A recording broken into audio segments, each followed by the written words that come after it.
Did you know hiccups might be an ancient reflex from our ancestors? This involuntary spasm starts in your diaphragm muscle. Your diaphragm suddenly contracts downward.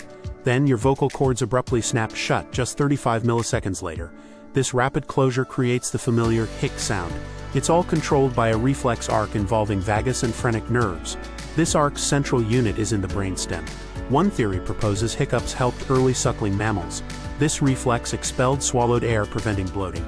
Newborns spend 50 minutes daily hiccuping. Human fetuses even hiccup in the womb around 9 weeks.